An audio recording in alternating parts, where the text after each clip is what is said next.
What is up, freaks? It's your boy Marty Bent here to introduce this episode of Tales from the Crypt. Please disregard my screaming niece in the background. I don't know what's going on down there. She may be a little hungry. I don't know what it is. We're here for our quarterly update with Matthew Mežinskis from the Crypto Voices podcast, cryptovoices.com.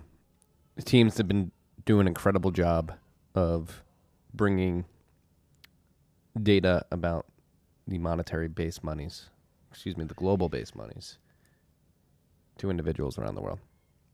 To the Q2 2021 update, dove into a lot of things. There are some new charts, new metrics added to the quarterly report.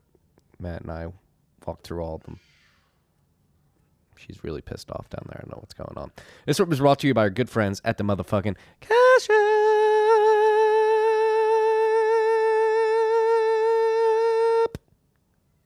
Cash App's out when you stack sats, send sats, receive sats, and sell sats. If you so please, we're saying sats. The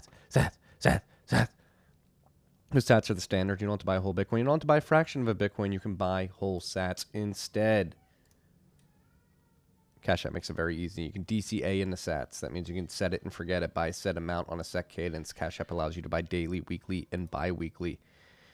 They have their Boost program where you get a personalized debit card. It's accepted wherever Visa's accepted. Cash App can be your bank account. They're offering account numbers and routing numbers so you can get your paychecks direct deposited into the app. Maybe adding Lightning soon too. Who knows? If you haven't downloaded the Cash App yet, make sure you do so using the code STACKINGSATS. That's STACKINGSATS. You're going to get $10, and $10 is going to go to our good friends at Owls Lacrosse. That's Owls Lacrosse.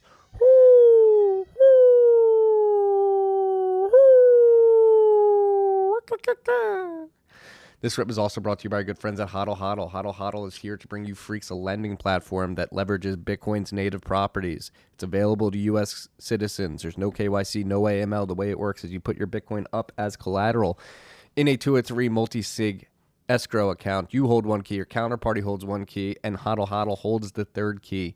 You put your Bitcoin up as collateral, you get stable coins in the form of a loan, which you can go spend that on whenever, and as long as you're paying back that stable coin loan, you're going to get your sats back at the end of the day. The beauty of this product, again, it's leveraging Bitcoin's native multi-sig properties. So the fact that you hold one key in that 203 multi-sig escrow, you're not going to be able to move your accounts. However, you're going to get visibility into the wallet throughout the duration of your loan so that you can be sure that your Bitcoins aren't being rehypothecated. You know that they're going to be there. You know that if you're paying back your loan, you're going to get your sats back at the end of the day. It's a beautiful thing. It's a beautiful thing. If you have stable coins, you want to get yield on those, you can enter the other side of that marketplace. You put them up to be lent out to Bitcoiners looking for loans, and they pay you back with interest. So that's how you get your yield. If they don't pay you back, you get the sats in the escrow account. Go check all this out at lend.hodlhodl.com. That's lend.hodlhodl.com. lend.hodlhodl.com.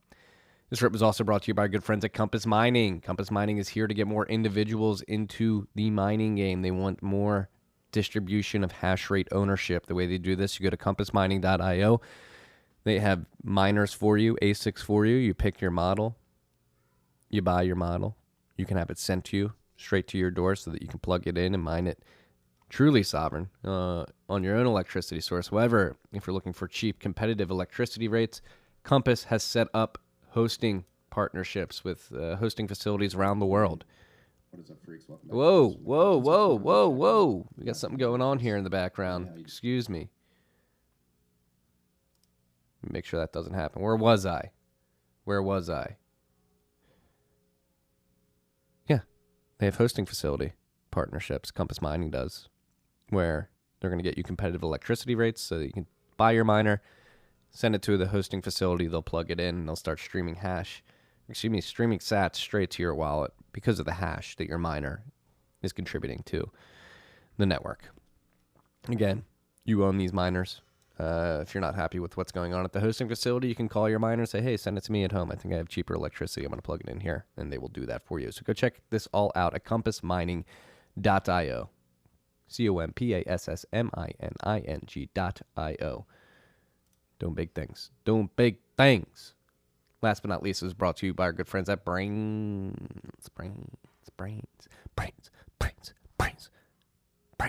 Brains. Brains is a team behind Slush Pool. Slush Pool, obviously, the longest running Bitcoin mining pool in existence, the first ever mining pool.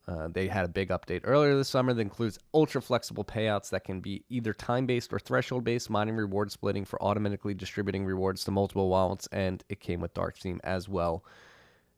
The latest Brains OS Plus firmware updates include full support for the Antminer S17E and T17E, as well as some significant improvements for the auto-tuning of all X17 devices, and it's available now at Brains, again, BRAIINS.com/OS/plus, PLUS, not the plus sign. I don't even think that would work in a URL. Brains OS Plus is compatible with any mining pool. Very important information here. You don't need to point I just burped, your hash at Slush Pool if you're using the Brains OS Plus firmware. But if you do mind using Slush Pool, you're going to get 0% pool fees. Since network hash rate is below all-time highs, it's a great time to juice up your miners with auto-tuning firmware and stack more sats. That's what Brains OS Plus is, auto-tuning firmware that sends your hash and gets you more sats. For those of you that don't know how it works, it comes down to the silicon and the hashing chips. There are small variations in the silicon quality of every chip in an ASIC. Typically, stock firmwares that come with the machines treat the entire device as a uniform unit, sending the same frequencies and voltages through the hash boards. Brains OS Plus boosts performance by experimenting with different frequencies and voltages on each individual chip to learn which chips are higher quality than others. Then it calibrates to send more work to the higher quality chips and less work to the lower quality ones. The end result of this per chip tuning is more hash and thus more sats per watt of power consumed. Currently supported devices are the Antminer S9, S9i, S9j, as well as the S17, S17 Plus, S17 Pro, T17, T17 Plus, and the ones just added, the S17e and T17e. Next up, apparently, are What's Miners. I think I'm gonna be that meme of the skeleton at his computer desk just waiting for the What's Miner firmware. It's gonna be your Uncle Marty. That's how he's gonna die. Literally waiting for the What's Miner firmware, along with S19s from Bitmain. Stay tuned, TM, for more updates on the firmware and Slush Pool, and check out insights, insights.brains.com for content, stats, charts, and mining profitability tools to stay on top of everything happening in the mining industry. Enjoy this rip with our good friend Matthew Mežinskis.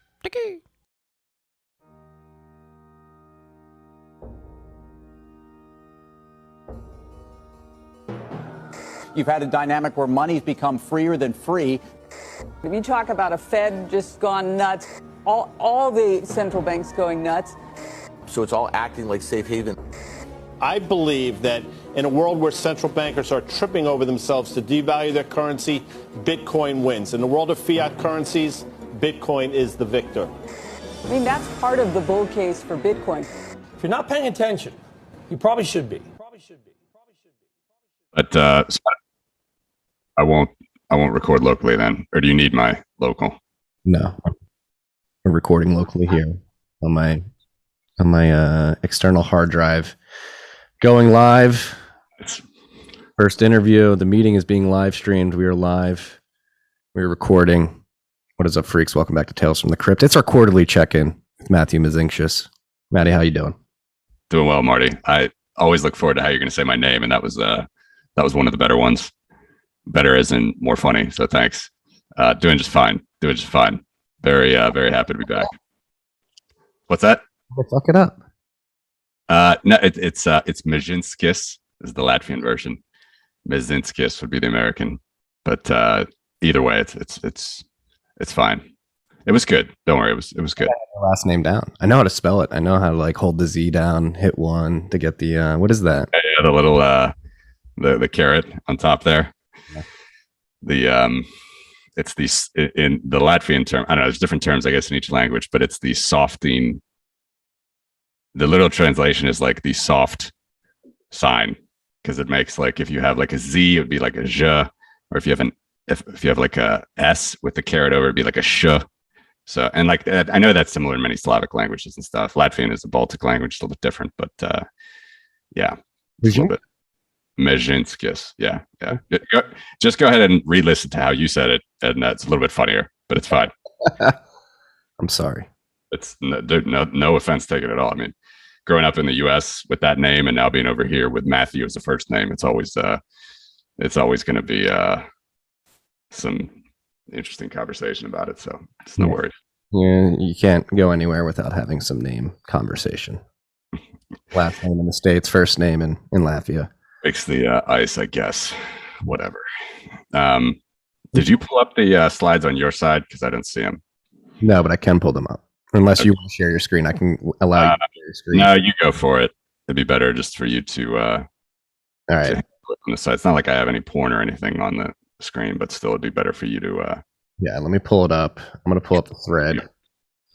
While we're doing that, you were mentioning before we went live and hit record that you've been traveling for the first time in 18 months. You said you were happy, but then you're also depressed. What Well, I mean, it's the same story that you talk about many times on your show.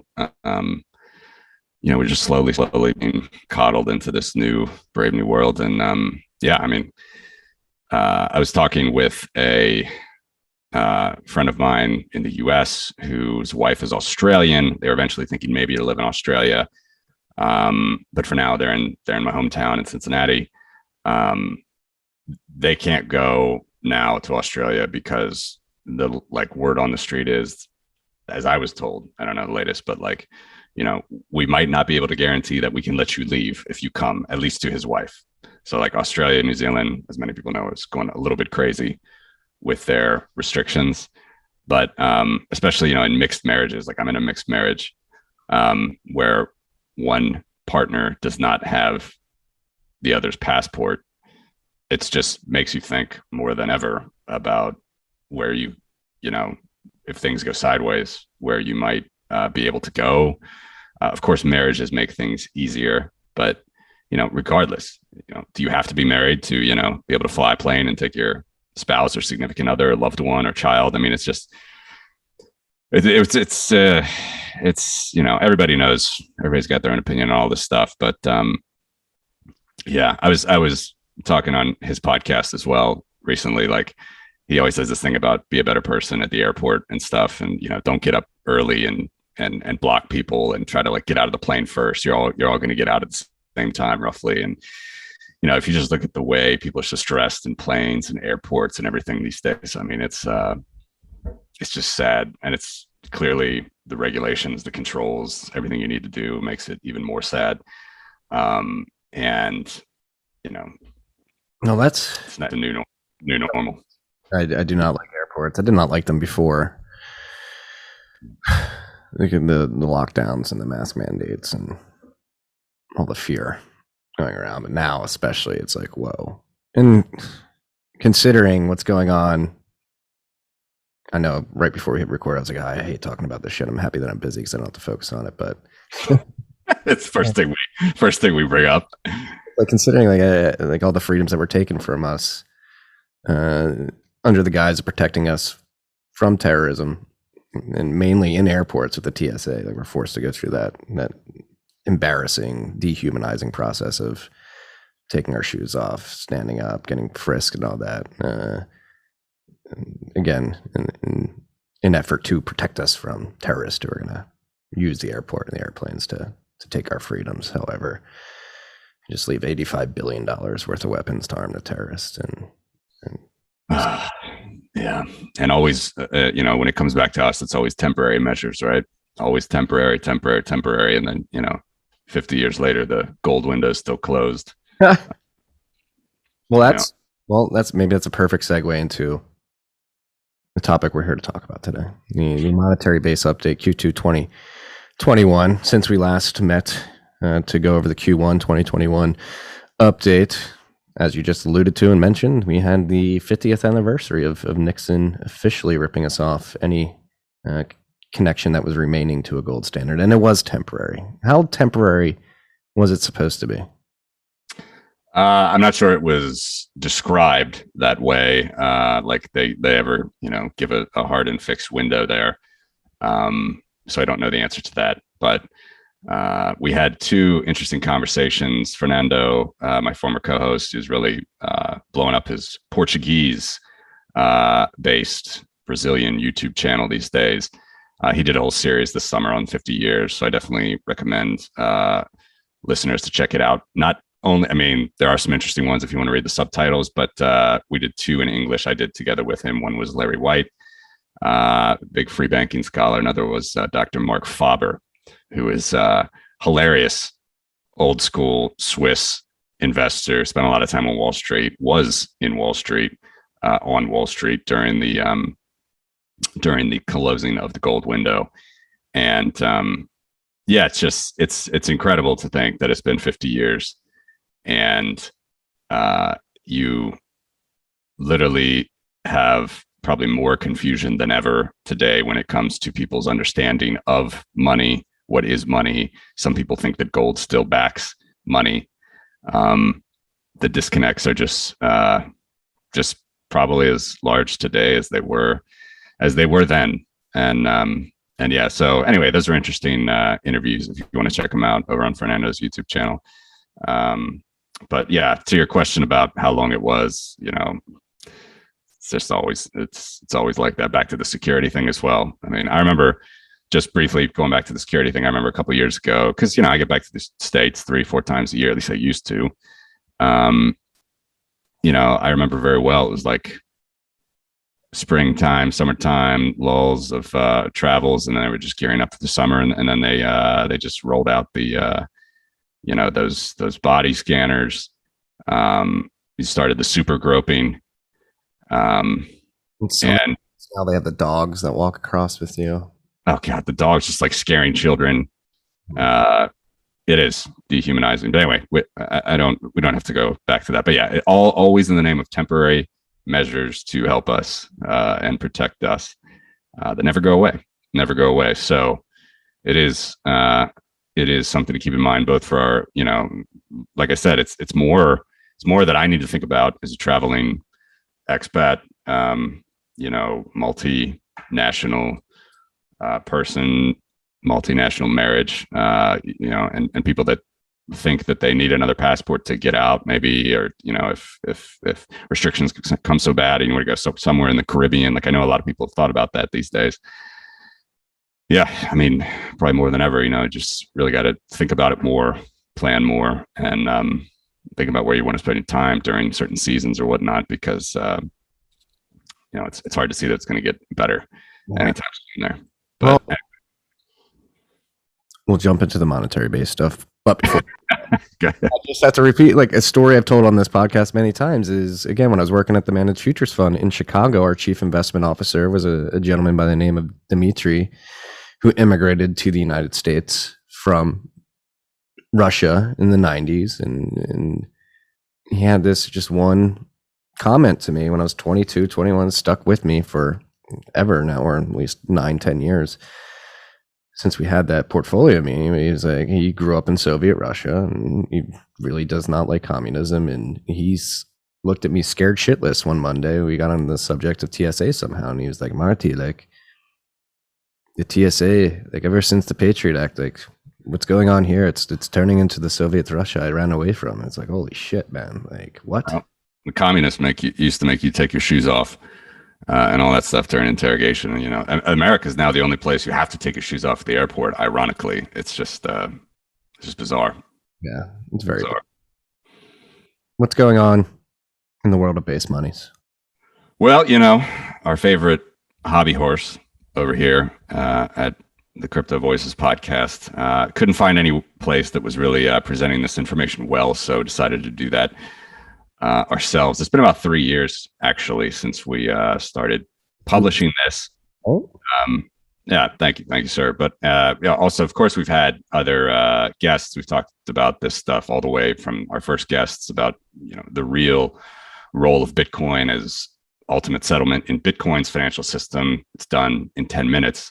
What does that actually compare with in the fiat system? So that is a lot of people just misconstrue that. They call it, they compare Visa and Amex's 50,000 peak transactions per second as some sort of a global settlement. No, that's not what's happening, because, you didn't pay the credit card company from your bank account right at that point. Neither did the merchant receive money from Visa or MasterCard or Amex immediately at that point. There could be 30 days to months, depending on when that credit card is paid off for that money to settle. And even there, that is money that's literally credit. The only time it hits the money supply is when you pay your credit card off with your checking account, which would be part of the M1 money supply. They call it M1. So this thing is very, very like stretched out and takes a lot longer than people think when you talk about ultimate settlement in the current fiat financial system. People just forget this again and again and again. And it's a basic concept once you understand it, but just open up any Philistine financial press these days or any day, and you're still going to get the Bitcoin is slow and clunky argument. Bitcoin can only do 3 to 5 transactions per second argument. They have no idea that Bitcoin is comparing with central bank money or base monies of the past like gold and silver when you're talking about ultimate value and ultimate settlement. So that's the story. Here we've done it with the top 30 relatively floating currencies in the world, because peg currencies, just by the nature of I just said, there's actually these floating currencies are backing some of those peg currencies. So there's not even final settlement for a lot of those pegged currencies. And so there I actually said in that in these this title cards, you got 30 currencies, 61 currencies actually directly use those 30 currencies. 52 other currencies are pegged or boarded to those 30 currencies. So you get about 94% of GDP in this exhibit, 78% of global population. And if you put it in US dollar equivalent, which is all we can do at this point because Bitcoin is not valued at $30 trillion. I'm sure it will get there. Yes, we can't really put this in BTC terms to make sense, but it does come out to $28.8 trillion. And if you go back about 2 years pre-COVID, say fall, winter 2019, moving into 2020, we were under 20 trillion. So that's about 50% increase in US dollar terms over 2 years. But we do have inflation we can talk about actually in the actual units, increases of euros, increases of yen, increases of yuan. The euro actually at the moment is the largest monetary base, about 6 trillion euros, about $7 trillion. The dollar itself is ranked number 2 at $6 trillion. And that's where we have it. So Bitcoin is still remaining about sixth globally, the sixth most valuable currency, money, I should say, the most valuable money in the world, behind the dollar, Chinese yuan. This is sort of in GDP order right there. So you have the US dollar at the bottom, Chinese yuan, European euro, Japanese yen, and formerly Great British pound. There's that lighter shade of blue before you have the remaining 25 in purple. So that is the money supply. That is the printing press. That is global central bank money. This is what you need to be thinking about if you want to think about where Bitcoin can go, or the arena that Bitcoin's playing in, or what Bitcoin is doing, or how Bitcoin settles. This would be the arena that you should be thinking of. All the other stuff, credit cards, debit cards, checking accounts, Venmo, PayPal, Elon Musk, all that comes very, very, very, very, very distant second to this money supply. Yeah, and in the context of where we were Q1 2021 to where we are at the end of Q2 2021, what I found pretty interesting was the fact that Bitcoin held its own at number 6 in terms of base money, even with the price volatility in the Bitcoin world and the money printing going on alongside of it. So it seems like it's a mainstay in the top 10 and approaching the top 5. And again, I think the fact that it remains static at 6 from Q1 to Q2, considering again the money printing and the price volatility of Bitcoin, is a very bullish sign to me personally. I think that's just a very boring development in Bitcoin when you compare it to other base monies. Like, it is a base money that is competing with the biggest base monies in the world right now. Yeah, absolutely. Completely agree. And I think that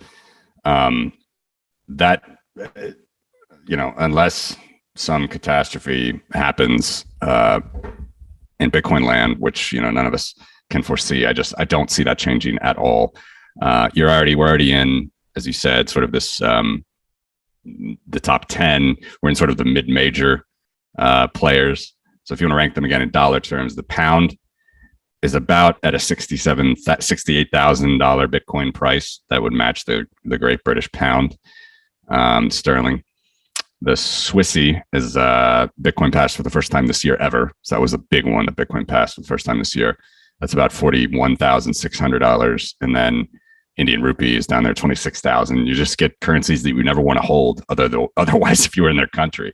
Like the Canadian dollar, the Canadian, the loonie, there's $16,000 Bitcoin. It's got to fall to $16,000 to match the Canadian. And that actually is they had a huge amount of inflation from COVID. Canada was even outside of the top 10 before COVID. It just ironically held its value in dollar terms when in the last 2 years. And the Russian ruble and South Korean won, those are like the largest floating currencies that you have. You do have a couple others that are kind of close. Every once in a while, they'll bounce in the top 10, but I'm not including this exhibit because, again, they're pegged like the Hong Kong dollar, the Danish kroner, but the Danish kroner, again, is like completely backed by euros. Hong Kong dollar is a currency board to the dollar. So eventually, a website will get those currencies compared with their economies and stuff, but that's not what we're doing at the moment. So these are just the floating currencies. So really all there is after these mid-major currencies is, as I said, it's just the dollar. It's massive Pareto distribution. You have the dollar, the yuan, the euro, and the yen, and even the euro. Really, the euro and the dollar are the only two currencies. Yes, we're speaking from the West and from our lens and point of view, but it's just you don't price too many goods, even in Asia, in British pounds. So maybe back in the days of British rule, you would have some better connection there. But really, it's just like the dollar and the euro are the two like global currencies where you could have people that want to hold. I think the Panama Papers, $30 trillion of value was in there. Those are the currencies that typically hold across borders. And now Bitcoin. So Bitcoin, it's another interesting one. If you go back to tweet 2, actually, this one I think might pique your interest with all your endeavors in the mining world, and just click on the chart there. Thank you for driving this. Well, so I decided to add the global electricity consumption. Our good friends, at Cambridge, have their mid-range. It's basically like I put 100 terawatts. I think it's a little bit below 100 terawatts right now, but basically at 100 terawatt hours. Over 22,000, 23,000 terawatt hours globally. It's very interesting that Bitcoin has accreted in value faster against traditional monies like silver. So non-industrial silver, it's passed last year for the first time. That's like silver, bullion, jewelry, ETFs, all that stuff. It's like 600-700 billion. So Bitcoin's now larger than that, 133% of that value. Gold's about 10 trillion. So Bitcoin, at 900 billion, or roughly, about 9.2% of gold. Then there's that global fiat number, which is about 29 trillion. We're at 3% there. And then it's interesting with all the fear mongering they have with electricity, at least on an annual security spend, as they say, Bitcoin is only 0.4% of all the electricity that's spent around the world. So I don't really know if that's bullish or bearish or what to say about that. I just think it's interesting that it's accreted faster against money than it has against what everybody says. The latest fear mongering about Bitcoin is that obviously everybody knows it, but that's only 0.4%, roughly 0.5% of global electricity. Yeah, it seems like the criticisms are a bit overblown, if you will, considering the utility by the Bitcoin. I mean, we can go down the energy debate for hours, but it's something that will be overcome. But you're more than six. If you just look at it compared to global money, right? Global monetary base, we're talking roughly $29 trillion in US dollar equivalent.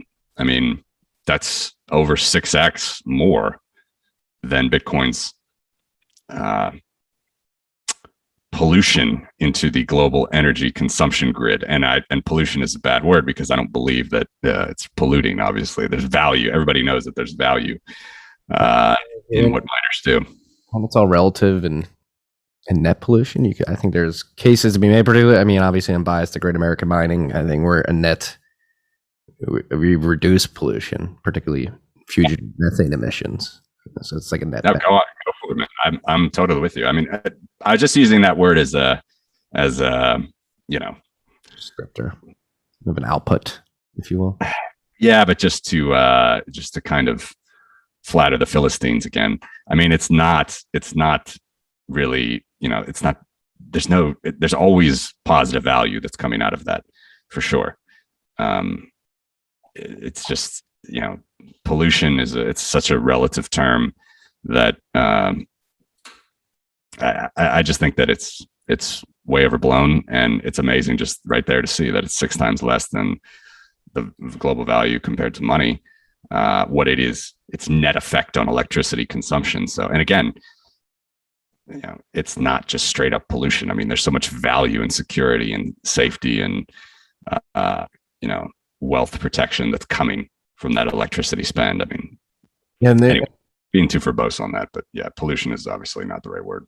No, but it's like, what the fuck happened in 1971? I'm not going to pull this chart up on the live stream, but I have it here on my other computer. Have you ever seen this? The Henry Adams curve? Essentially, don't think so. It attempts to basically predict out electricity production and consumption into the future. And as society grows, obviously you're going to hope that you're going to use more electricity, because that means society is flourishing. And right around 1971, the Henry Adams curve just gets completely borked. And I do think Bitcoin is here to help fix that. I'll put it in Telegram. I'll send you this tweet. Interesting. Yeah, no, I've actually never analyzed this. So the correlation is that the more electricity that you're using, presuming that presumes a higher, net wealth and standard of living for everybody. Yes. Yeah, which makes sense. Makes total sense. Right. This whole demonization of electricity. Yeah. It's anti-human at the end of the day. I would argue. A lot of that going around these days, no doubt. So this is a new addition to the report. What else sort of stuck out to you compared to Q1 2021 or quarters past throughout the history of you guys putting this out every quarter? Is there anything Q2 that shocked you? Anything that you think we should be paying attention to or looking into in more detail? No, I would go to 35 slide, tweet 35 slide there. That goes back to so I mentioned in dollar terms, if we're roughly at $29 trillion equivalent now, under 20 trillion 2 years ago. That's roughly a 50% bump in 2 years.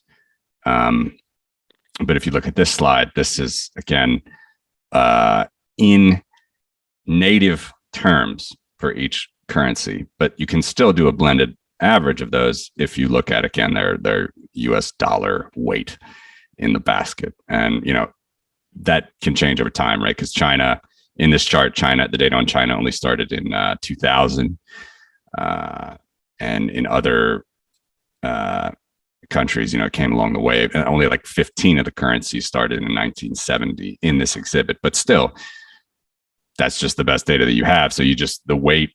So, for example, the US dollar is weighted at like 40% back there in 1970, whereas now it's closer to like 20% because you have other currencies, namely China is a big one that came on. But anyway, taking the actual inflation, and we talk about prices now or at some point, whenever you want, always everybody's favorite topic in Bitcoin land, especially after this nice Powell speech and whatnot. But this is so much higher than you would ever think or be taught or whatnot all through the decades. And it gets even more crazy as recent years have come to pass. 1999, that was a Y2K bug. So people were actually taking physical based money out of ATMs faster than central banks could keep up. So they really had to prime the pumps a lot there. And then when the quantitative easing experiments started in 2009, 2008, 2009, you see that that happening there, where you're getting, those are annual. So the numbers that you're seeing on this slide are annual supply weighted growth. So that's the monetary. That's like the traditional. That's the Austrian economics definition of inflation. That's the actual unit growth, money growth of the actual money supply year on year. And you can blend that. You just need a common unit of account. So I'm using the dollar to do that. Maybe that will change over time. We can blend it in Satoshis or whatnot when we have more market penetration. But for now, it's fine to use the dollar. And it's just, it's so much higher than you were ever taught. It's interesting. They've tried to unwind it in 2018, 2019. They really, really tried. But as much as they tried, they still finished positive, a little over 1% in 2019. And then they just blew it out again, of course, last year with COVID. And then this year, they're on track for about 20% growth again. So again, what you need to think with this chart, not again, and said it yet, but what you need to think with this chart is rule of 72. So very simply, this is the compound growth. It's a very strong number. So just take 72 and divide it by this number, drop the percent sign. Percent sign's already dropped on this chart for ease of reading. But, when you see numbers like 35, 34, 70, those numbers going to 72 twice. So 72 divided by 35 is, roughly 2, right? That means your rate of, that gives you your doubling time. So your doubling time with those rates of growth is 2 years, And I'm not saying that price inflation equals monetary inflation. I'm not saying that at all. But look, one of those is an arbitrary sort of voodoo mess. And I actually had a recent article from Bloomberg highlighted I wanted to mention with you. But anyway, when you talk about CPI, that's like just a voodoo sort of made up thing. This is at least real figures. This is actual supply. This is what you're talking about when you're talking about comparing Satoshis. 6.25 Bitcoin every 10 minutes. This is actual supply of these currency units. It's far larger than you would ever see, hear, or think about on the mainstream corporate press. It's far larger. And blended, that white line will blend it over the entire 50 years now that we've had, basically since the collapse of the gold window. That's close to 13% now, 13%. So 13% year on year, which is, 3 times higher. 6 times higher, I guess, than the targets that have been in place since the 80s and 90s from some of these banks. Bank of New Zealand, Federal Reserve Bank. European banks have always had different targets, but, Bank of England, 2 to 3% they're targeting of inflation, as they say, but their actual money growth is much, much higher, blended close to 13%. So that's also the story of this exhibit, this sort of monetary based exhibit, is that, what more basic data that can you look at than the money growth rate of basic money? And you can actually look at that pretty easily in one chart if you blend all of the different figures together. Like actual increases of dollars are inside this number, actual increases of yen, of yuan, of euros, of Aussie dollars, of Canadian loonies. It's all inside of this number. And it's much, much higher than you would have ever learned in bad university econ classes. Just a dumb Uncle Marty question here. Like, does the weighting of the individual currencies and that overall growth rate, or the I guess the contribution of any individual currency based money to the overall growth figures, does it really even matter, or does the combination of all of them growing? So my weighting, the weighting is important, and it is true depending on your numeraire. And in my example here, the numeraire is the dollar. The dollar is, world's reserve currency, pretty much still. Bretton Woods was all set around the dollar, all that stuff. You pretty much have to use the dollar. Every central bank uses a dollar base rate on their website and publishes dollars, their first exchange rate. It is true that the exchange rate of the euro, the yen, the yuan to the dollar will affect the weighting of that currency. so as I mentioned, if you look back in like 1970, you're looking at a dollar's weighting of about 40%. 40% there. So 40% of the movements of those currencies is 40%, but now it's only about 20%. If there were one currency that would kind of make this thing weird, it would be the Chinese yuan, because it's not a fully floating currency. It's been like, it's been more floating than fixed since 2005. You can look that up, but they just make up their numbers. They're a communist party. Everybody thought the Soviet Union had money until they didn't, and then it all collapsed. So that is a made up thing, no doubt. And if they, everybody knows they weren't transparent about COVID. You think they're going to be transparent about their monetary base? Definitely not. And maybe that's the case for many of these currencies. Who knows? But it's the best that we have. I mean, it is. I'm going to the source of each. I'm not finding this from like the IMF or anything. I'm going to each central bank's website to find this. So it's all I can do. And would I prefer that the yuan was like a more floating currency? It would probably make more sense. Yeah, but I mean, it has to be there. It's just a major store of wealth in the fiat world. So the yuan is now. Anyway, so answer your question, like, yeah, it does change it, but it really doesn't change if you look at say the dollar. Let me answer the first question first about where the yuan is. 1 second, sorry. The yuan. If you want to pull up any charts.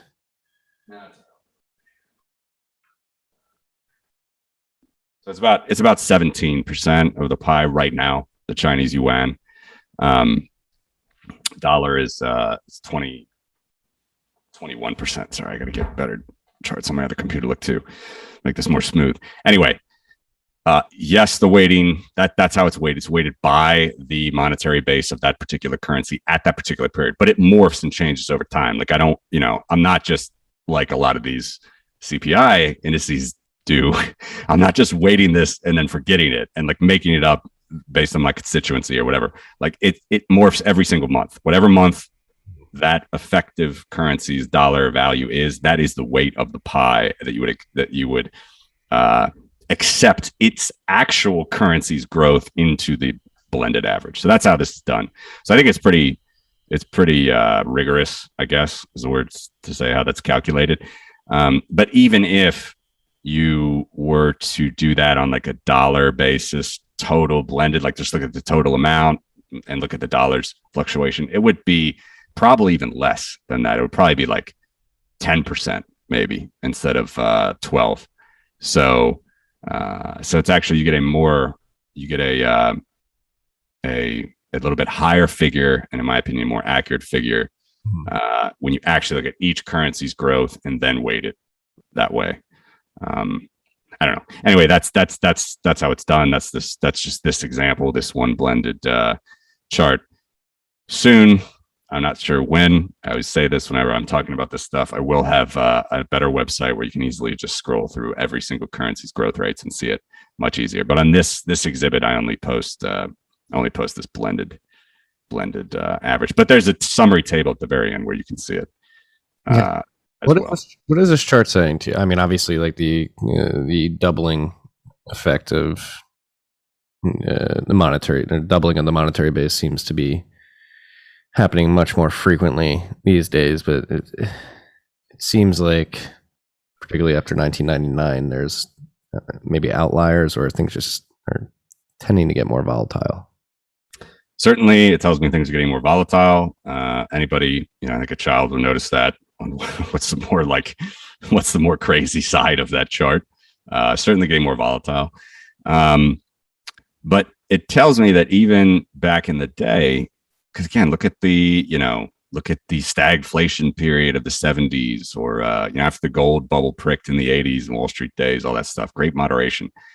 There's no number there that is like 1 to 2%.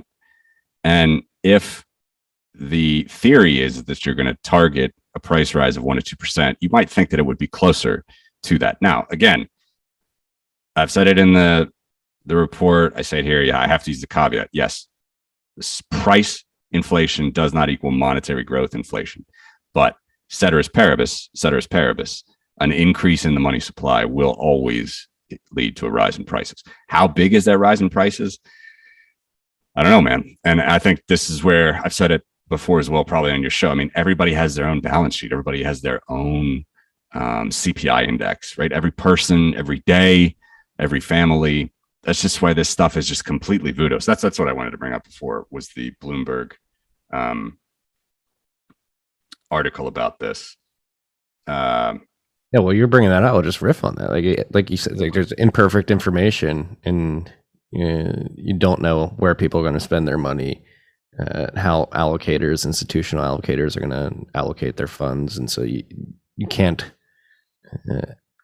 exactly identify where prices are going to rise as a result of this monetary inflation, but you can just have the base layer understanding that prices are going to rise somewhere in the economy, or many parts of the economy. Yeah, exactly. And how much, no one knows that, but I would say looking at homogenous assets that have to do with money are probably the best place to start. So here you have it with base money, you have it with gold, silver, and Bitcoin. These are homogenous assets, and seeing where some rise relative to others will give you a pretty good idea of like what might protect you from that purchasing power. But this one, it's actually back from June, the end of June. It's a Bloomberg article. It's a nerd out over the two flavors of inflation, CPI and PCE. So, they point out how, I guess Bloomberg is going to try to now reconcile these two different indices for the reader, because the Federal Reserve doesn't use the CPI, they use the PCE. The Bureau of Labor Statistics CPI is used by some hedge funds, used by pension funds, those things. It's used by Social Security as well, I believe. But the fact that they're using two different indices anyway is just hilarious. And then like here, it's just like an example of a little chart like this, which I'll just basically read it for you. Is you got things like weight of shelter, weight of gasoline, weight of healthcare, other effects that they're going to try to reconcile while in May, the CPI was 5% year on year and the PCE was 3.9%. Like, first of all, those are actually high numbers for the corporate press to ever report. And those, as John Williams has pointed out for years and years, they've changed the hedonics of all the variables of all these inputs, basically. But it's just like, we could make 1,000, we could make 1,000,000 charts of this, of trying to do a little bar chart of, okay, why was this one 5, was 3.9? You and I can make up our own indices. There's better indices, which I think are more apropos, like the Chapwood index. There's just none of these are saying that they're like 2, 3, 4%. Yes, it is finally the narrative in the media now that it really might be a little bit higher than 2, 3, 4%, but even 5%. I mean, who knows? Like, I could tell you my university it's definitely more than double within 15 years. Right. I mean, it's not sitting at 2% year on year. That would be a doubling every 30 years. So, it's voodoo. Like if you, maybe we've discussed this before, but it's trickling down to like high school private education too. I know I went to a private high school, and tuition when I was a freshman was around $8,000. When I left, it was around 12. And we thought that was pretty high. Now it's around like 25. And I graduated in 2009. So it's like, it's 25 now, and when in 2009 it was 8. Yeah. Or it was 12 in 2008. It was 8 in 2006. Whenever I went in. Yeah. There you go. I mean, let me just do that really quick. You keep talking. I'll do that actual calculation. Yeah, but I say this a lot. Maybe it's a bit uncouth and abrasive, but it is in an attempt to jar people awake, like this, the Federal Reserve and the corporate media and individuals espousing that CPI is an accurate measure of inflation, and that inflation is actually subdued, and we need to target higher rates of inflation so that the Fed can reach its mandate of peak employment. It's just, these people are pissing in your face and telling you it's raining. They're seeing what they can get away with. because if you actually just live in the real economy and have to transact in it, and you just minimally observant over a long enough time period, it's blatantly obvious that prices for a lot of goods have changed. Use your eyes. All you have to do is use your eyes, and they just try to just dumb it out of people. It's so embarrassing. So anyway, that comes back to why these charts, why I try to focus on them and try to educate on like compound growth and all these things. And it's the compound growth form is not that hard, but you got to take into account the periods that have passed and whatnot. But anyway, your example, Marty, was what, 8 in 2006 and 25 in 2021, basically, right? Yes. All right, so it's 15 years. That is a compound annual growth rate of 7.9%. You could do that on anybody could do that on their financial calculator. Just check my math there. 7.9%. So 4x the inflation target. It's not 3. Remember, years and years ago, like that's all that it was. It was, that was the target, 2%.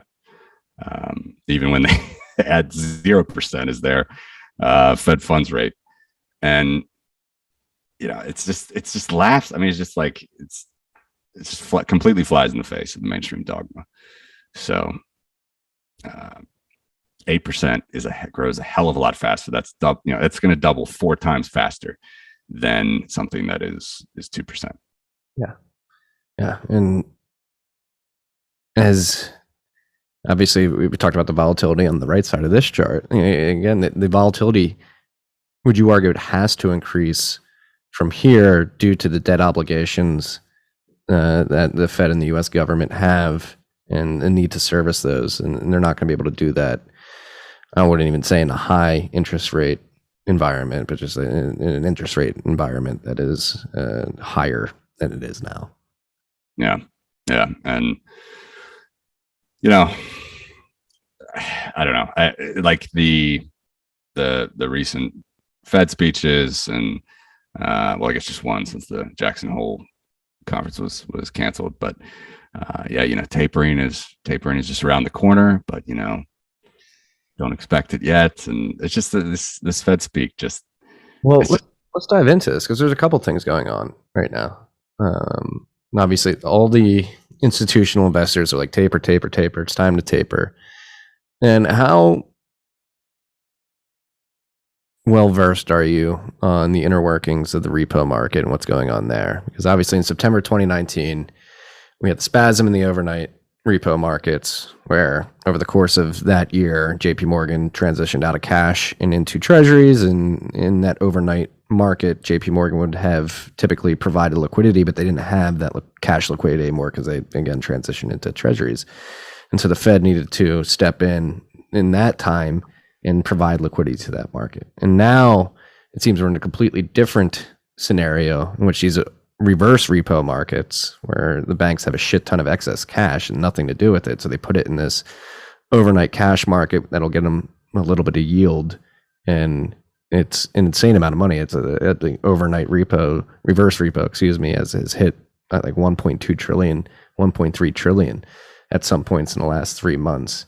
And to me, as an ignorant observer watching this, that signals to me that there's just like so much cash. They've printed so much, and the banks just don't know what to do with it. So they're just willing to put it in a overnight money market fund to get yield instead of putting it somewhere else, like stocks or other types of assets. Yeah. The places to park cash, and if you are able to track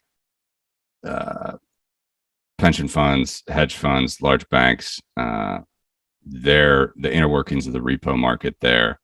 I haven't seen like a great indicator that can track that over time, but it does seem strange to me that you'd have something like that happened in the fall of 2019.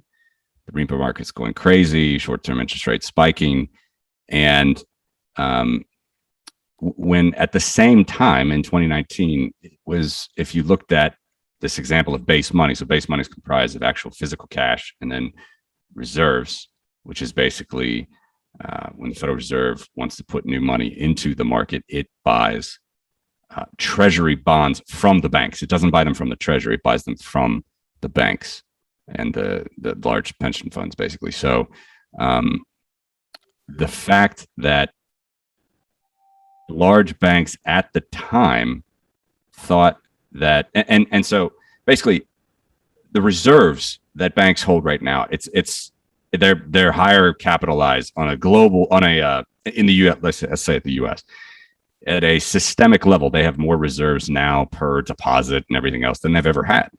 They have so much. So why, and they have that now, and they also had that in 2019.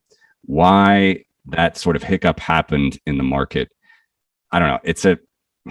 It's really like short-term strange news stuff to me, and I don't exactly know. I need to see some sort of better index would kind of track like why you have these major spikes in interest rates. But what I will say is probably 5%, not 5%, 5 banks in the United States control maybe 80 to 90% of the reserves. So when you see haywires like that happened in 2019, September, it has something to do with the liquidity of the 5 largest banks. It doesn't have really much to do with Main Street or mom and pops or the global or the real economy. Yes, those large banks feed into the real economy and they subsidize and fund a lot of companies, but it's very, very top heavy. That's the most that I know about the repo market that like I could say that maybe unique about it, because the system is capitalized, really. I mean, the system had it in 2019. It has now more reserves per deposit than it's had ever. So why banks need to be running towards the door in 2019 for those reserves, I'm just not sure. But it is strange that you have basically the top 5 banks controlling 80% plus of global reserves in the United States. And that acutely highlights the Cantillon effect, or the Cantillon effect, however. Yeah, I think it does. I think that makes the Cantillon effect a very very valid argument. Yeah. Gold would reach certain players in the market and cause inflation. So does it when big banks get to it first. They benefit first, and then we all suffer later. Yeah. And then, like, especially after 2019, you don't have to focus too much on repo markets, but I think this is important to note too. Like, they added the list of individuals that could leverage the Cantillon effect by, essentially, when that liquidity crisis happened in the fall of, they did expand the list of primary dealers that access to the Fed window to include the FICC, which is essentially a vehicle through which to fund the margin trading of hedge funds like Millennium, Point72, Citadel, because apparently they were at systemic risk of failing.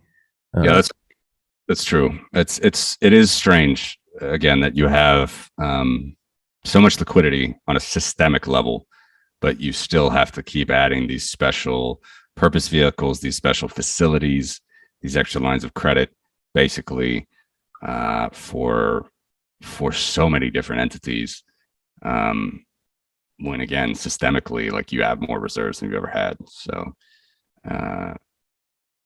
again, I obviously I'm with you, and I'm with most people that buy Bitcoin. Like, I don't trust it. Saying that you have more reserves than you ever had is not it's not a good thing. It's a supply and demand thing.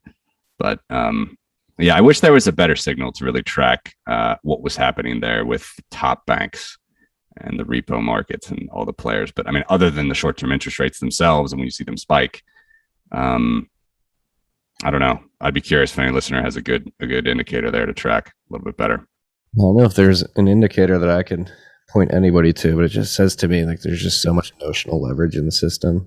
Like, even if it is that well capitalized, like the leverage and derivatives exposure of these entities is to such an extent that even being more capitalized than ever is not enough, which highlights the volatility on the right side of the chart we're looking at. Like, they have to continue pumping more and more liquidity into the markets to just keep. Yeah, and It's also interesting if you note that the 2019 annual growth, again, I'm not looking at this is not the dollar. The dollar still is probably roughly 20% of the pie of this number. But in 2019, there, the event we were talking about, just before this whole COVID nonsense, not nonsense, but drama, that was literally the lowest they had tried to globally expand the monetary base since the year 2000, and really one of the lowest in the whole modern era. Like they really were trying to unwind all of the stimulus those years, 2018, 2019. The Fed had been printing at that point since 2014, actually. Hadn't been printing, so they were just letting the purchases slowly roll off, and it still was a huge amount of reserves relative to the rest of the economy. But it's interesting that you went from like almost 1% growth to, again, after the whole COVID situation, 35%. Just massive swings, and they'll tell you that that's for flexibility and saving the economy, and it's all needed and whatnot. But I think a currency that can divide into 100 million units is probably a better way to track your wealth. Agreed. I would agree there. It's only going to get weirder from here, freaks. That's my prediction. I'm going to pull up these Safe one. compound. I like, because we went over this last quarter, and I just think, again, we came to the conclusion, have touched on it during this conversation as well, that trying to measure inflation in this way over time, looking at doubling rates and compound annual growth rates, is probably a more potent signal than just trying to find one index that works and going. Yeah. This is what we're looking at, right?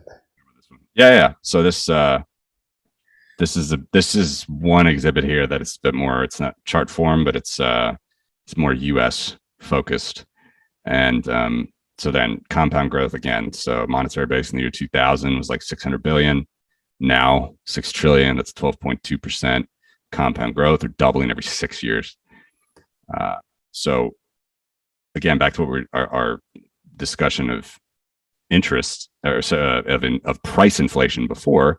You might as well think that good annual good consumption, value-added goods would have gone up by a similar amount. Well, no, it's only gone up by about 3.9% a year. So while money has gone up by 12.2% a year, GDP has only gone up by 3.9% a year in the last 21 years. So another way of saying that is it costs you $1 base money would have gotten you $17 of GDP in the year 2000. Now it only gets you $3.63. Broad unemployment was about this one. It's a bit more snapshotty, but 6.9% in the year 2000. Base money printed for 1% of unemployment was 87 billion then.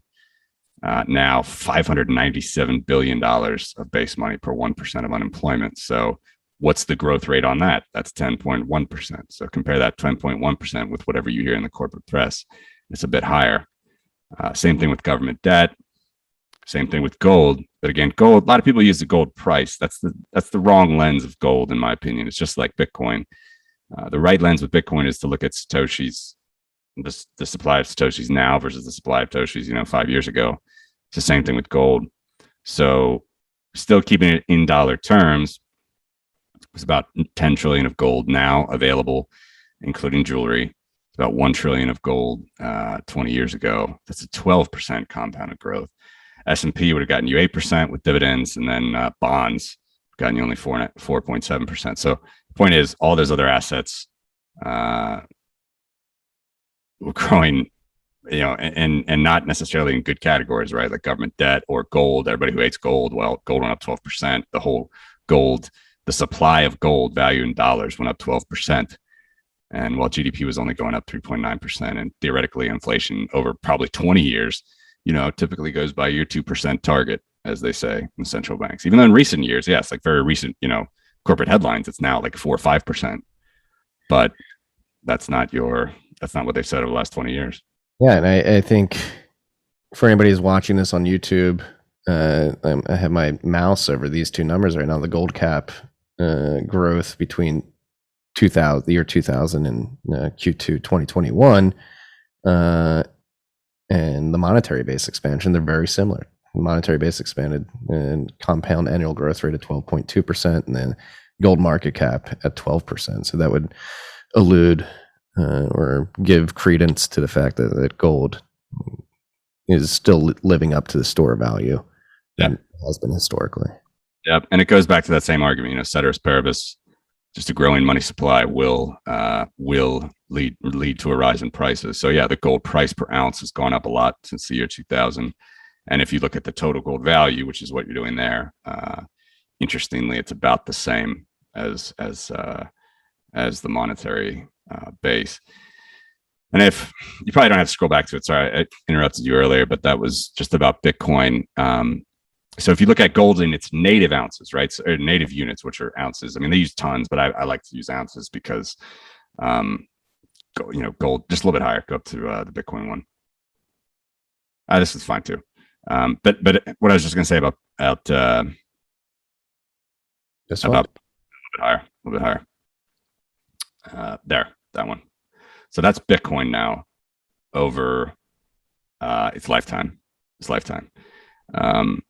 And this is the same formula that I use for all the others. So I'm taking the monthly growth and compound it to annual, just because that's with my new website. I'll probably do different methodologies for that, but this works mostly the same. So in 2021 only, Bitcoin is actually right at, if not slightly under, the growth rate of gold, which is very interesting. So gold has traditionally, in its native units for about 200 years, actually closer to 300 years, been growing about 1.8%, and now Bitcoin is from the halvening, the recent halvening, and then also just the continued less Bitcoins for higher stock. You're getting very close to gold's annualized inflation rate. So it's about 1.7% this year in 2021, and fully, as a year-on-year basis, that will happen probably next year, where it will actually, on a year-on-year basis, be less than gold. And so this is another interesting one, just from Bitcoin as well. Like if you look at 2009, yeah, that's the way the protocol was. There was a massive annualized inflation rate, is 2,800%. Same thing in 2010, 2011, and the line shows the lifetime. So it is true that if you looked at Bitcoin in 50 Bitcoins, you just took as a stock 50 Bitcoins on January 3rd, 2009, and then you took 18.8 million Bitcoins today, run that compound annual growth formula, it is true. You actually get some number that's close to 60% a year. So that seems big. That seems bigger than anything else we've been talking about. But obviously, as we know, the unique thing about Bitcoin and this protocol is just that's never going to happen again. This was just the way that Satoshi did it to distribute the coins, and until 2141, the rate of growth is probably less than 0.1% per year, from now until when the coins are fully issued. So it's just an interesting and different way. And no money's obviously worked like that, but it's different than even gold or silver. We know that the supply is 21 million, and that's it. So it's just another way to look at it. Yeah. When it comes to the supply distribution of Bitcoin, particularly, I really like the front loaded distribution, like getting half the coins out in the first 210,000 blocks, and then 75% out by block 420,000. Many people think it's very aggressive and could hurt the protocol in the long run, but I think Hal alluded to this, and a bunch of other Bitcoiners have in the past. It was probably necessary to create and spark a flywheel of interest so that people were incentivized to drive value to the network and ensure that it succeeded. And then on top of that, I think considering the lack of attention on the network in the first 5 years of its existence, it allowed for like a grassroots movement of people to distribute that supply, as opposed to other entities, whether it be governments or large banking entities that could co-opt the supply of the network pretty trivially and potentially curb the incentives of the network. So I'm a fan of the aggressive distribution early on. Yeah, I very much agree with that. I think obviously he never knew what could have been happening 12, 13 years on, but the fact that that it's got this much value and these many coins are out, and it can't necessarily be, massive buy orders can't be placed by any single government. It's a very, very interesting feature. Yeah, we do have whales, and Satoshi himself is a whale, and there's all those issues, and Coinbase is going to write about that as a potential risk in their but that's it is what it is, and it's just like a money that we've truly never seen from that side. So I think it is I'm a fan. I am as well. And so you mentioned, obviously, this chart, we're getting to the annual growth rate of the supply, or at least the distribution of the supply. We already know what the final supply is. That is comparable with gold. Like, so what do you see as, like, in terms of comparing Bitcoin to other base monies as the next checkpoint or like milestone hit? It's more falling below that supply rate growth, or is it overtaking? I think we're in. I mean, we're out of the early adoption, no doubt. You can't really say you're an early adopter at this point. Everybody pretty much has heard of Bitcoin. Everybody's grandma has pretty much heard of Bitcoin. So we're at an interesting phase with mining security, where, as we saw with what happened in China this year, I mean, 40% plus of hash power is basically moved. I don't know if it ended up being that high that actually moved. You tell me. But certainly came off the network for a period. But the threat from governments is real. To use the word that we were talking about earlier, pollution is going to be a word that's going to be thrown around a lot when people don't understand that there's actually real value behind that consumption of electricity. So it's not polluting the world like many other things are polluting, and whatever. Not back to that whole argument, but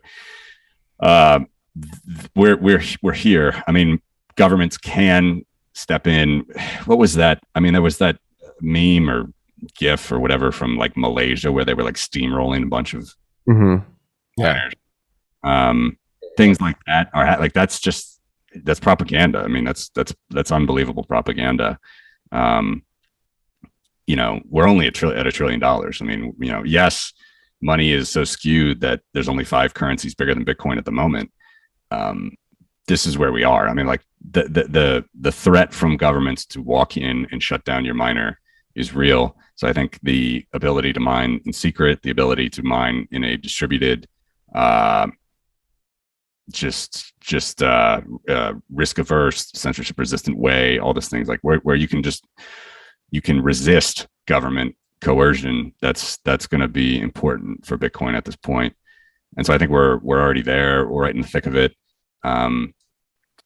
The next, like, milestone, as far as I could tell, is just people start pricing things in sats, and they start to price things in Bitcoins and things like that, because we're already there. We're 3% of the monetary base, 3% of the money supply, 0.5% of global electricity. You're going to have a lot of regulatory battles and stuff, but as long as Bitcoin can remain censorship resistant, resist 51% attacks, I don't see any other milestone other than just being priced in Bitcoin, like where I'd start to have these charts, and at some point would start to switch them, not from being, the US dollar as the main sort of unit account there, or the effective exchange rate that's the most easily for most people understand, but start to use Satoshis or Bitcoins. And yeah, it's going to take a long time, maybe 10, 20 years. Is it though? Maybe not. Before we hit record, Matty and I were discussing the nature of hyperinflationary events, which I'm a very strong believer that it is a combination of the expansion of the monetary base and the inflation of the units of the overall currency, coupled with a collapse in confidence of the users of that currency in the maintainers of the monetary policy to actually do it competently. And I think here in the U.S., around the world, and another thing too, like why I think it may happen more quickly, is because it seems like the powers that be are losing confidence in their own ability, especially as they posture to transition to these central bank digital currencies, which sort of provide a scapegoat that allows them to potentially paper mache over the systemic problems that they've created in this very analog monetary system that they're running. Yeah, I'm very skeptical on CBDCs. I'm very skeptical that they'll ever come to market, or that they will overtake the value of reserves and paper notes in a way that's like more dominant than Bitcoin overtaking those same things, meaning the global monetary base that you're looking at right now, the charts up on the screen. I need to write this stuff down more. I need to start doing daily bents like you. But I was looking back for some of my comments. I was actually not looking back, like listening back to early shows, and I did find it actually in an interview that I did with you. It was in New York. It was like 3 years ago, and stablecoins were kind of like, that was, we're still in like this ICO boom, maybe pop at that point. It was like just after 2017 highs, and the Tether and Tether's problems with Bitfinex, whatever they were doing, were front and center. But you had other players like Gemini was really touting their regulation of that, and as they always do, being properly regulated and all this stuff. You didn't have USDC then, but you had Maker was doing their thing and whatever. Like, this is free real estate. Like, people that have listened to my show, they know I've been talking about this more lately. It's not like I've made any money on this prediction or whatnot, or could make money. At least I know how. But I think it's much more likely in a world where the US dollar is still the relatively freest market compared to something like China or Russia, because no one had confidence in the ruble or the yuan. The US dollar is still the relatively most stable market. This is still in the most stable market. It's still the most reserved currency. And you have players that have taken risk, and they're totally doing like Ripple type stuff. I mean, a stable coin is just, it's not really decentralized. I mean, you have these entities that are, just a couple entities running these distributed ledgers. But it is working. It is working. Things like USDT, USDC, they want, even the Gemini dollar, like they want these things to be seen appropriately in the eyes of regulators more and more. No CEO there wants to go to jail, and they're working, and the US dollar is the largest market. I really do think that stable coins will, it's 120 billion in total value in stable coins right now. I really do think that increases much faster than any CBDC. I mean, you got from like last year, I think the Bank of England had an official task force to get a CBDC out for their currency. But again, it's the pound. Like, yeah, I guess they need a better currency now with Brexit, but they need to hold more value, and they can't rely on the European Union as much. But it's just the dollar is that's the main network effect of currency around the world. Everybody knows that. It's not a secret. And stablecoins are doing well in this crypto space, for as weird as they are and not centralized or not purely distributed or whatever.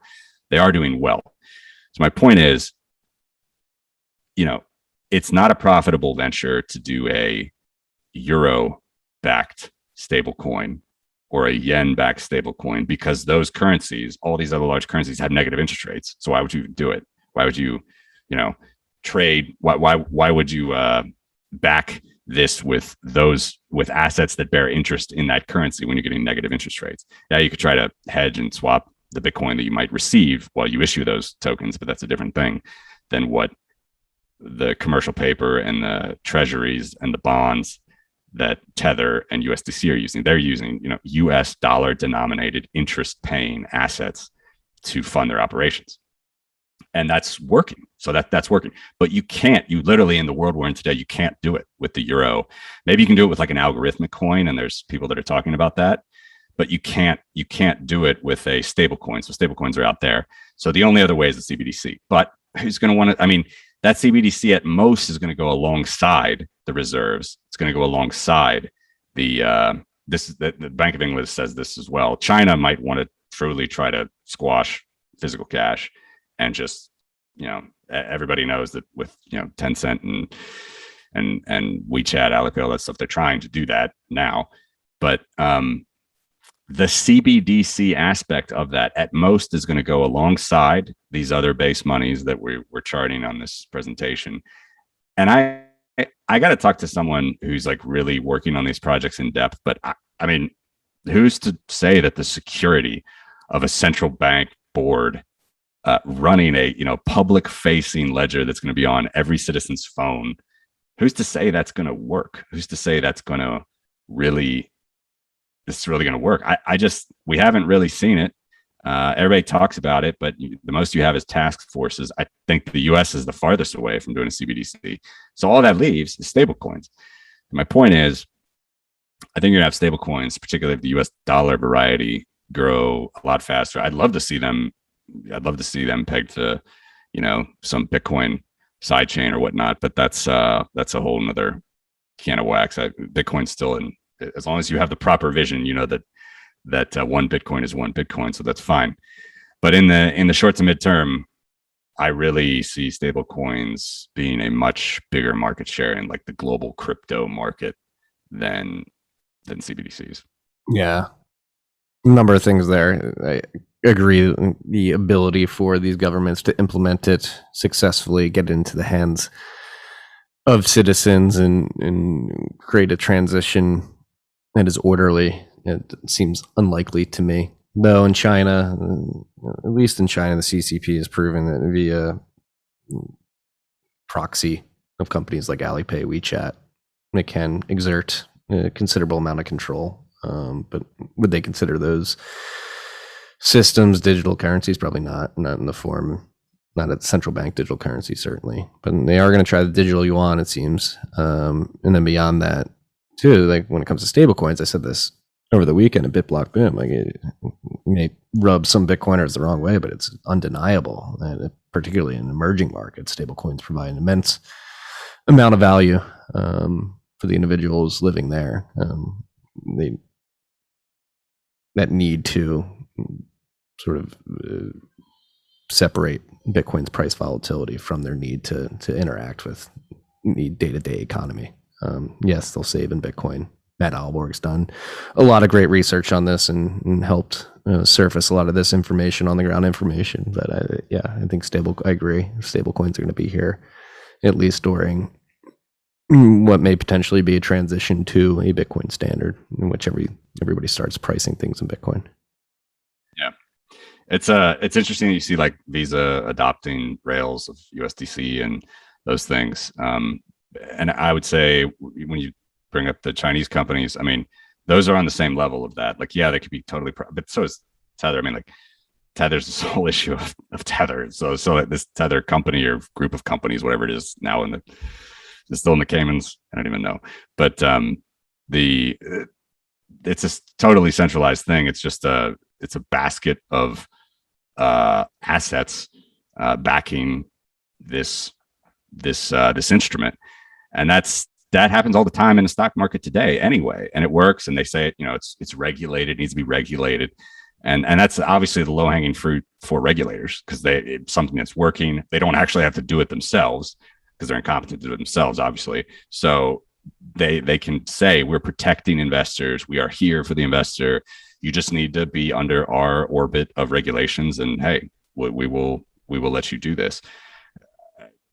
Is it either comes right? I'm not sure, but USDC, Gemini, some of these other ones, I think they're planning on being well, greasing up their shoulders to rub with all the regulators in Washington.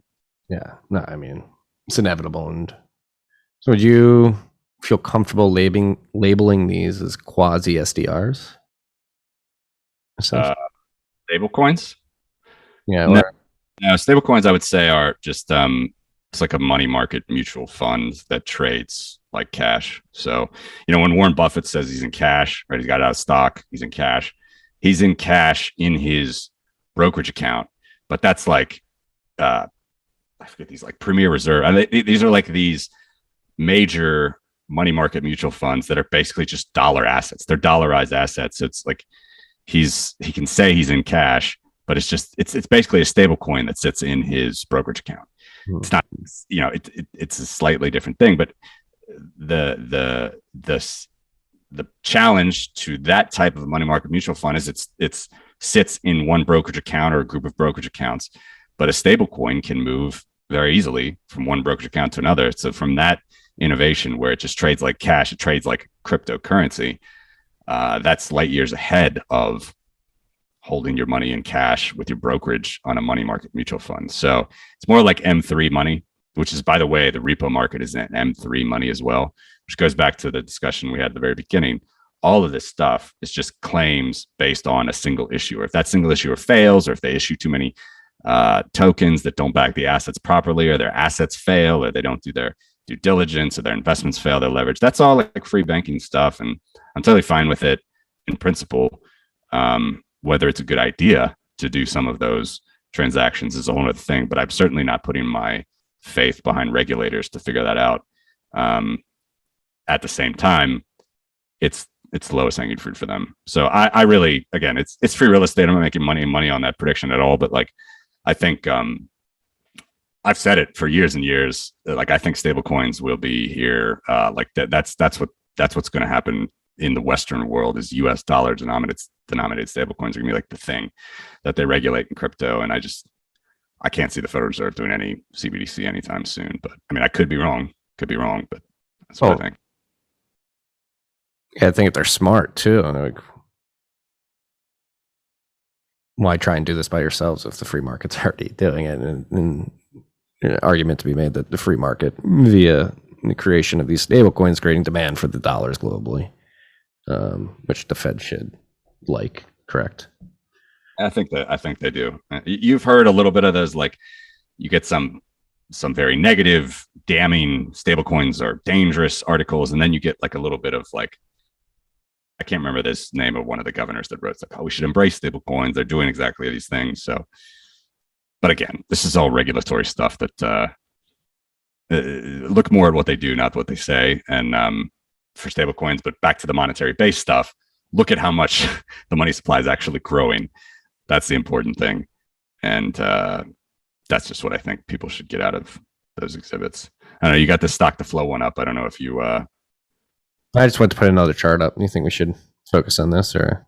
Ones, there's a little bit, I'll I get on these tangents, but this one, like, there's people that like gold and hate silver, and there's people that like silver and they think it's going to do much better than gold.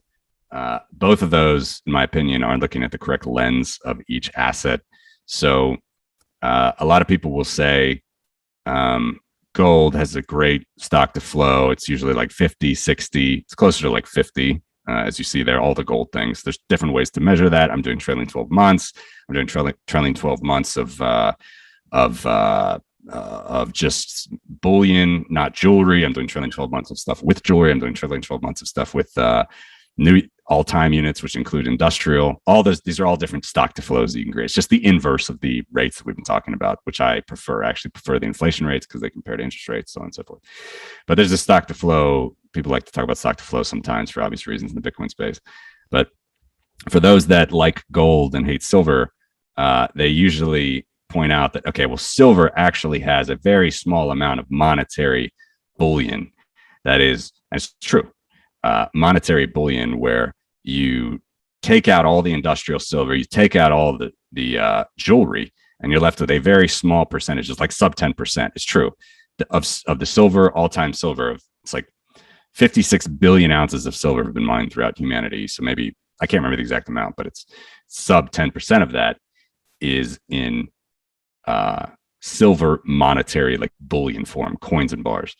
To say, if you do that, you get a stock to flow. If you take the actual, so you take the total inflation rate of all the silver that's for industrial, all the silver that's for it's for jewelry, all the silver that's for monetary stuff, and then we'll take the stock of only monetary silver stock to flow, divide that stock by all of this new inflation, you're going to get a very low number for silver. And it's true. It's about 4. That's the number at the far right of the spread of the chart there. So you have monetary metal units, but you have new flow, all the new flow that comes from industry or whatever. But then they'll just go back and there's a gold bugs I'm talking about now. They'll go back and use the gold, the old, like the most cited gold of like 50, 60, but that's the wrong comparison. First of all, I don't like this. I think it's not economic. No one uses it for anything, but whatever, if you want to use it to pump gold, that's fine. You got to do the same discounting of gold's stock as well. If you're going to take all of the gold flow each year, which includes industrial, includes dentistry, includes jewelry, you're going to take all of that, but you have to also divide gold by a discounted flow of only gold bullion. And it's true, it's better, but no gold bug ever will quote that. So the comparison, if you're going to, it's 22, it's the far left. So that's gold's just monetary metal stock divided by all new flow, compared to silver's just monetary metal stock divided by all of its flow. So anyway, the point is gold bugs need to take heed and use that number, not the other ones, when they compare that 4 for silver to make, because they're trying to make gold look so much better. Anyway, that's for gold bugs. And then for silver bugs, it's the opposite. It's in other charts. We don't have to look at it or other graphs, but basically people like to say that since gold's price is like 90 to 100 times silver's price in the last few years, they think that that's how much it's going to rise. But of course, if you looked at the old ratios of 16 to 1, 15 to 1, 12 to 1, we're actually at that right now. You're just not using the correct metric. You don't look at the price. You look at the price in a market cap form. You look at the price in a total value. And so in that case, silver would actually have to fall slightly to reach its historical ratio of about 16 to 1. So that's one where I'm trying to tamper the gold bugs a little bit and tamper the silver bugs a little bit. Both of them usually make kind of spurious comparisons among each other's sort of stock and flow, but it's a lot of stock and flows. You can do many different definitions of stock and flow. I'm not necessarily a fan of it, but it's there if you want to read more about it. Yeah, it's been interesting seeing silver bugs specifically become more prominent or widespread, if you will. Like silver's the precious metal bug to be in the last 12 months. I had a cousin reach out to me. He's like, "Yeah, you got to be buying silver, not Bitcoin. Sell all your Bitcoin." I'm like, "I don't know what to tell you, sir, but I'm certainly not buying any silver." Yeah. Like I said, it's not going up 100x. I mean, I don't know. I can't predict the market. All right. But if you're going to use these fundamental analysis, you got to think of the, so here, click that chart's a good one to show it. Just that gold one. So just take the 11.18 trillion right there and divide that by, let's say the silver all time, which is 1.31 trillion in dollars. It'd be the same. It'd be slightly different if you do it in monetary metal units, but no, it'd be the same, the exact same. So that's a gold to silver ratio of 8.5. So you'd actually need, if you want to get back to the gold to silver ratio of 16, either the gold price needs to rise or the silver price needs to fall. So that's the point out silver bugs there. If you really think that it's going to go 100x, you're not looking at the correct lens. It's not just simply the gold price divided by the silver price. You got to look at the actual stock of the stuff. Yeah. That's and those other charts as well. But anyway, this thing compares all the different supplies. So you got all-time gold, gold with jewelry, gold with bullion, silver all-time, silver available, silver with jewelry, and then where does Bitcoin fit into that? Gold in central banks. That's what this slide is. Yeah, the gold bugs, the silver bugs, are always like the industrial use case is so high. there's only going to be more demand with like Tesla and all these batteries, and it's like maybe I wouldn't put any of my stock, so to speak, behind Tesla, but that's we've done that before. He's got a government monopoly, so that's it's why he's doing all right, making his money from those government subsidies. Yeah. How long will that last? I'm not so sure, freaks. I'm not so sure. Of course, I've been wrong for now. So what do we know? Yeah, do we know anything really? We're just like, yeah. Hey, at least we can put out some good charts and talk about why Bitcoin's a good bull case. Yeah. Again, I think I love that you do these updates, and I think years from now we'll look back in posterity and be very thankful that you were documenting all this in real time. I'm not sure so many will say that, but yeah, it's nice to. I think it's just nice to use the correct lens of the actual supply that's going to compare to these 21 million Bitcoin. And this stuff, now that it's built out, we can keep updating it and tightening it up. So hopefully it will help for future analysis as well for people that want to, protect their wealth and look at Bitcoin. But here you see on this chart as well, like how Bitcoin, this happened just this year. I mean, at $35,000 Bitcoin, you get to these are rough estimates. I have many sources that I do to come up with these gold and silver numbers. No one knows for sure. It's not like a blockchain, but you're roughly at 2/3 of a trillion in available silver. That is jewelry plus bullion, jewelry plus coins and bars.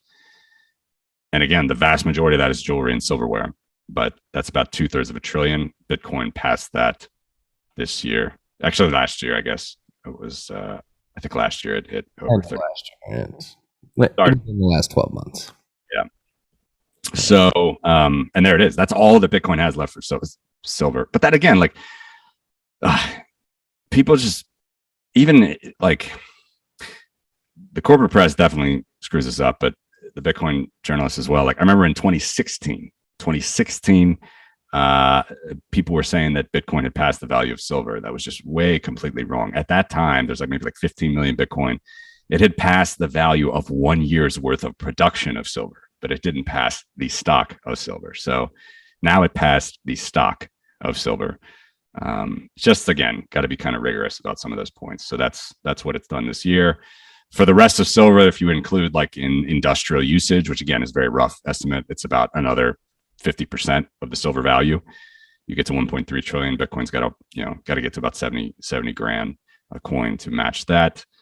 Then you just have gold and central banks, gold that's in bullion form, which would be about 240,000. Once you're there, once you're there, why would we? Maybe I'm wrong. Maybe we still will do this in US dollar terms, but I think you're going to start very quickly looking at a lot of these things in Bitcoin terms. It really will make sense to look at these things in Satoshis the closer it gets to their value. So yeah, it'll be interesting to see if these exact price points. I mean, obviously, the price chart that we're seeing here on top. Or you freaks who are just listening at home, we're looking at a chart of Bitcoin compared to gold and silver for different applications, and at what price Bitcoin will have a higher market cap than the particular applications of gold or silver. Right now, it is in front of silver available for jewelry and bullion, gold reported in repositories, which is bullion, silver monetary, which is bullion, and silver reported in repositories and central banks. So Bitcoin... You have to go to $100, back to $100 Bitcoin price to reach the amount of silver in central banks for a silver box. Yeah, so right now the next behemoth to take over is silver all-time mined, which would pass that at June 30th, 2021 prices, $69,800 Bitcoin price would surpass that at 1.3 trillion. But like as this Bitcoin's monetization continues, it'll be interesting to see if these price points maybe come down and Bitcoin's able to overtake these particular applications of gold and silver quicker because they're demonetizing as Bitcoin's monetizing as individuals throughout the global economy are weighing the opportunity cost of holding gold or silver as opposed to Bitcoin. That's a very good question, Marty. That's I was sort of alluding to that without saying it, but that you put it, basically hit the nail on the head there, because I'm not sure in 10 years, and to your point earlier, it might be faster. Like there's no reason, this money is not a measuring stick. So these are all fluid.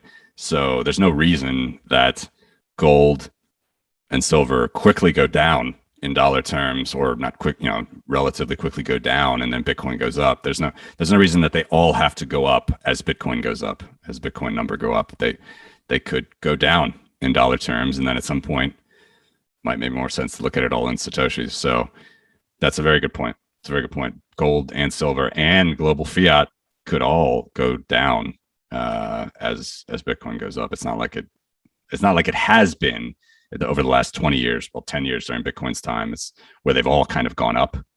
I don't see why that's guaranteed to happen in the future. Well, I think we're seeing it this year, particularly. Gold is what? Static to down, correct? Especially in this market environment, which is very, yeah. And yeah, it'll be interesting to see how that progresses. Unfortunately, I only have 14 minutes left with you. What should we jump into? Should we go into more charts? Should we? I apologize. I was you mentioned, for the listeners, I was thinking when I was talking during the show, that everybody would be looking at these charts, but I kind of forgot that this is first and foremost an audio podcast. So I apologize if a lot of my ramblings weren't too coherent to the listeners with these charts, but you do a very good job of explaining what you're describing. It's easier when you're looking at it, for sure. But I would just say, yeah, I mean, we're going to keep, nothing too groundbreaking probably to close it, but we'll keep updating this every quarter, and it's probably not going to happen before the end of this year, but there will be a very, very new and improved and boosted Crypto Voices website at some point, where be able to, going for subscriptions and making it much better user interface. And we have a lot of data now, built up a big database. So I think that we'll be able to, if those that want to access it for investing purposes or trading purposes or whatever, we'll get a little bit better ease of access than just my static charts here. I would imagine that this is something that some institutional funds would pay up for pretty considerably, this type of data. We'll see. Yeah. But it's, have more confidence in your models and the analysis you're doing, Matt. I like it to be, I'm a big fan of John Williams and stuff. I like, he's kind of a one-man band running his thing. I would like it to be something like that, where like people that appreciate it, can pay up in Bitcoin and enjoy it. And your price in Bitcoin will get, as long as you spend and replace, you'll be fine. Your price in Bitcoin will go down every year. I would very much like to do kind of a Bitcoin only subscription for people that really like it, like grassroots stuff. I'm not necessarily thinking that would be some corporate stuff at this point, because there's so many. I mean, corporations want to trade all these shit coins anyway, right? So that's not what this is about at all. So I would part with some sats for the ability to manipulate this data. Not manipulate it, but get more in depth with it. That's much appreciated, man. We'll see. It's a pain in the ass working on that the back end. I've learned, doing my own kind of website like this, but we're working on it. So that's coming. That is coming. I think I probably said that maybe even past 2 updates with you. I'm not sure, but it's a long time coming. Well, I cannot wait. I cannot wait to see you again in person. Do you think it'll ever happen? Will I be waiting forever? Do you think we get beyond this increasingly dystopian world in which people are tagged and herded into their pods? You think we're at a breaking point at all? You think people are starting to wake up? I haven't bought my VR goggles yet. I don't plan on it. So let's just keep those beers in mind, and just focus toward that goal. That's all I can say. We'll get there. We will get there. Keep the faith, and stack sats and do all the rest that you guys claim, and we'll get there. The human spirit shall prevail. Freedom shall reign supreme at the end of the day. It may be dark right now in some aspects of life. Bitcoin obviously provides a lot of optimism and reason to be hopeful for a better future. Does, man. We'll get there. I'm confident. But yeah, let me know.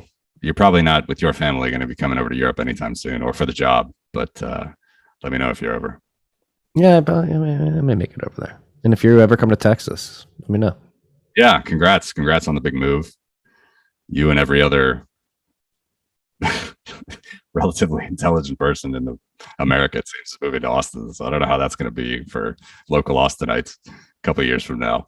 But everyone is moving there, huh? You're moving to Austin or no? Yeah.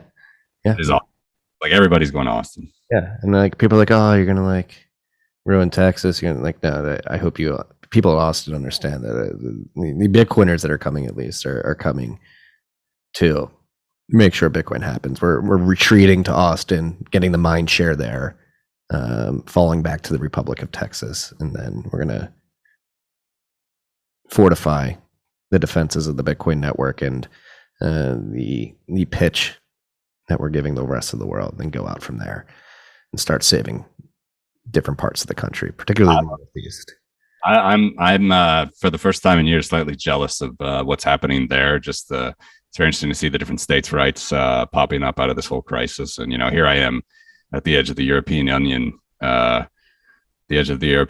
like with Belarus and Russia, two last dictators of Europe, just breathing down our necks. So like it's a bit dicey over here for the first time since the collapse of the Soviet Union, pretty much. Yeah, we talked about Belarus for a bit in the last episode. It's going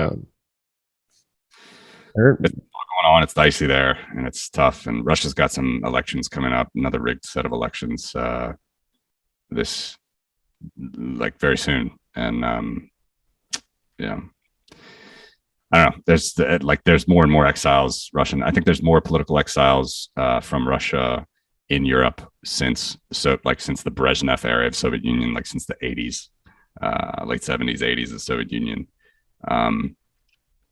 There's just Putin just doesn't care. You don't agree with him, he'll shoot you down, stage suicides, all this stuff. So it's rough. My heart goes out to the Russian and Belarusian people, and I definitely hope that can bring some more freedom over here as well. But it's going to be a different type of a fight, I think, than what's going on in the U.S. Yeah, I think the sovereign individual thesis is playing out right before our eyes here in the U.S. I think like you mentioned, the return to states asserting their autonomy is very bullish. It's interesting, yeah, and still try to get a second passport if you can. That'd be my recommendation. But barring that, go to Texas. Yeah, I got to get on that. Matty, it's always a pleasure. Thank you for doing what you do. I can't wait for those in-person beers at some point in the future. Likewise, absolutely. How should we leave it with the freaks? It's all you, man. It's late in the day, and I probably need a beer myself. So I'll have one. I'll toast you from afar. All right. It's too early here for a beer yet. I have another podcast to record in an hour. But with that being said, go follow Matthew on Twitter at crypto_voices. Cryptovoices.com is the website, correct? That's right. Cryptovoices.com. And again, I think I say this every time you're on Most Underrated Podcasts in the space, particularly if you like to or have come to Bitcoin from an economics background, which I did. And I just am always fascinated by the content you put out, Bitcoin from an economics perspective. If you want to nerd out on economics and how Bitcoin is playing a role in the new world of economics in the digital age, this is a podcast with a wealth of knowledge and incredible interviews with economists and developers that have built the theories and technologies that led to Bitcoin. Appreciate it, man. Too kind. All the best to you and your fam as well. Likewise. Very excited for your fall. It's going to be a fun one for you, I think. Thanks, man. We are as well. Very much. All right. That's all we got today, freaks. Peace and love. Live stream done. Recording.